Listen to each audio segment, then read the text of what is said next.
Régional de la Forêt d'Orient est décidément plein de surprises, de bonnes surprises même. Colombine Denis et Paul-Antoine Boudet nous emmènent ce soir à la découverte du Sentier des Brebis, un endroit magique protégé depuis une dizaine d'années et avec comme chien de garde des brebis. Regardez.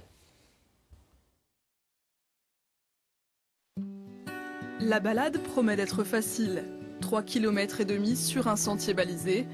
Facile et enrichissante. Plusieurs panneaux, discrètement intégrés dans le paysage, sont là pour éclairer le promeneur sur les milieux qu'il traverse.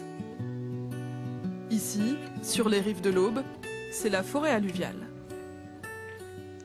L'objectif du panneau, c'est justement de permettre à n'importe qui, sans être péjoratif, de comprendre ce qu'est une forêt alluviale et pourquoi on préserve les forêts de rive comme ça. Et pour des raisons historiques, l'homme, par ses travaux d'entretien, sa gestion forestière, ces forêts alluviales sont des milieux en voie de disparition.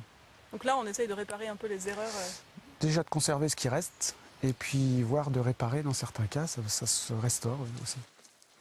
Le sentier nous emmène jusqu'à une clairière. C'est la pelouse des brebis. Un milieu naturel unique en Champagne-Ardenne. Un site Natura 2000 protégé et reconnu d'intérêt européen. On rentre sur la pelouse de brebis qui prend place sur une terrasse d'un méandre de l'Aube. Donc il y a cette forme un peu arrondie et qui est vraiment enclavée par la forêt alluviale. L'objectif, c'est de jardiner un espace ouvert, donc la pelouse, avec son cortège d'espèces typiques de la pelouse, et de maintenir des plots avec des genévriers, des chênes, voilà, pour avoir une diversité d'habitats. Et en guise d'agent d'entretien, ce troupeau de brebis. Elles ont été réintroduites sur ce terrain il y a une dizaine d'années, après plus d'un siècle d'absence. Depuis le retour des brebis, c'était en 2002, on a vu une nette amélioration de l'état de conservation du site.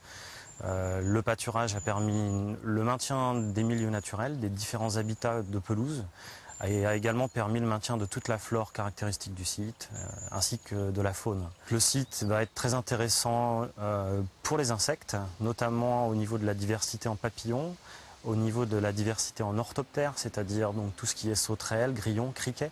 On trouve ici par exemple notamment le dectique verrucivore, qui est une sauterelle en forte régression dans la région Champagne-Ardenne.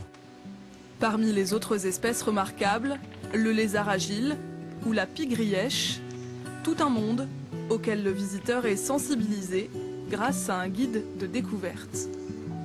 Et pour observer la douzaine d'espèces d'orchidées, il faudra revenir